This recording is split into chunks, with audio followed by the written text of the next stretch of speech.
তাহলে প্রশ্ন হচ্ছে ইউরিক অ্যাসিড কোন খাবারে বাড়ে, কোন খাবারে কমে, আর ইউরিক অ্যাসিড আসলে শরীরে কোথায় গিয়ে আপনার সমস্যা তৈরি করে।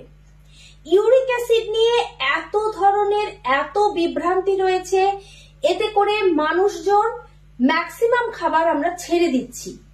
আমরা বুঝতেই পারছি না যে আসলে ইউরিক অ্যাসিড আমাদের কিসে বাড়ছে, কারণ প্রচুর রকম ভুল থিওরি প্রচলিত রয়েছে। অ্যাকচুয়ালি মেডিকেল জার্নালগুলো কি বলছে, মেডিকেল রিসার্চটা কি কি প্রকাশিত হয়েছে ইউরিক অ্যাসিড সম্পর্কে, যদি সেই কথা বলেন তাহলে বলবো যে আজকের ভিডিওটি নিজে ভালো করে শুনুন এবং প্রচুর পরিমাণে শেয়ার করে দিন।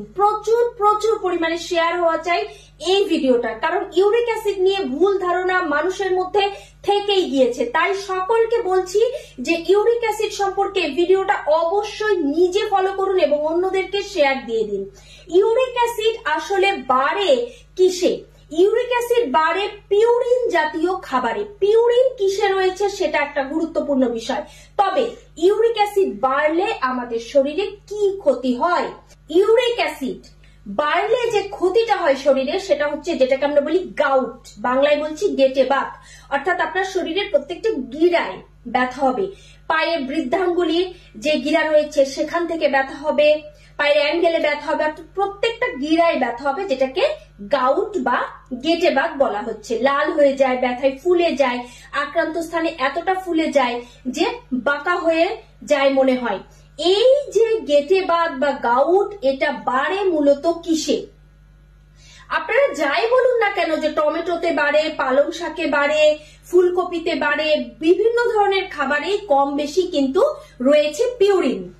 কিন্তু মূল কথা হলো যে খাবারগুলো আমরা প্রাকৃতিক অর্থাৎ আমরা ভেজিটেবল জাতীয় যে খাবার রয়েছে তাতে করে ইউরিক অ্যাসিড বাড়ে খুব কম। কারণ এই ভেজিটেবল যে খাবারের অংশগুলো রয়েছে, আমাদের উদ্ভিদ যে সেক্টরগুলো রয়েছে, সেখান থেকে যতটা না আমাদের ইউরিক অ্যাসিড বাড়ে তার থেকে বহুলাংশে বাড়ে হচ্ছে রেড মিট।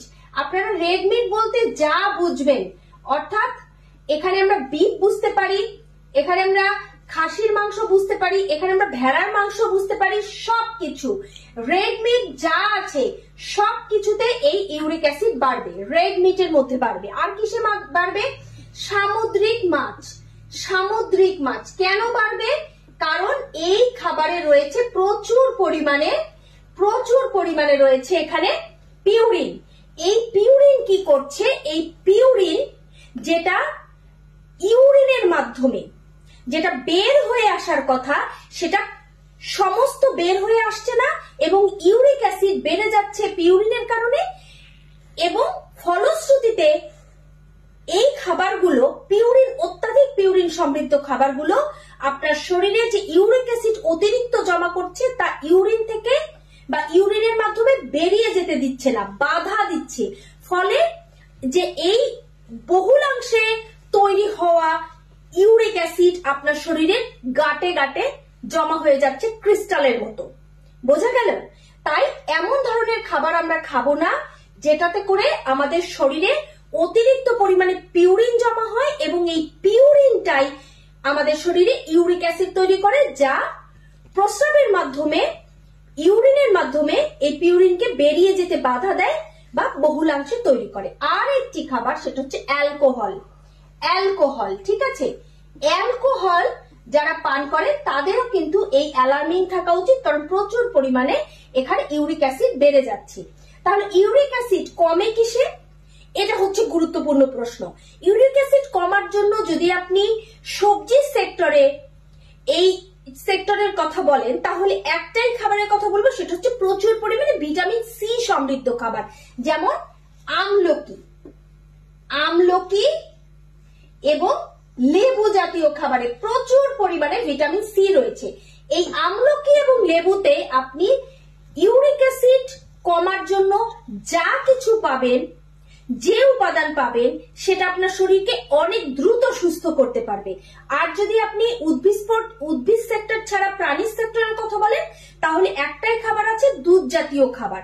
সেখানে টক দই হতে পারে, সরাসরি দুধ হতে পারে, এমনকি পনিরও হতে পারে, কারণ এটা হচ্ছে একদমই পিউরিন ফ্রি খাবার, 100% পিউরিন ফ্রি খাবার। শুধু পিউরিন ফ্রি তাই না, এই খাবারগুলোর আর একটা বৈশিষ্ট্য হলো যেটা শরীরে জমা হওয়া অত্যাধিক পিউরিনকে বেরিয়ে যেতে সাহায্য করে প্রস্রাবের মাধ্যমে।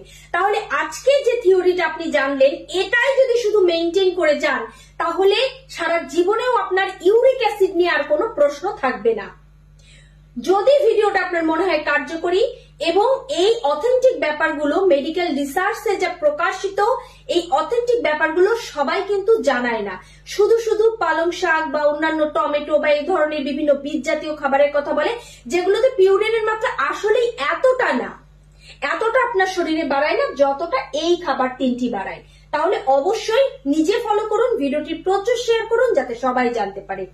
এছাড়া যদি এই ধরনের ভিডিও পেতে বা যদি মনে হয় যে রোগ দূর করতে আয়ুর্বেদিক কোনো পরামর্শ আপনার প্রয়োজন, তাহলে নির্দ্বিধায় যোগাযোগ করতে পারেন। একজন আয়ুর্বেদিক চিকিৎসক হিসেবে আপনাদের পাশে আছি, থাকবো। ধন্যবাদ।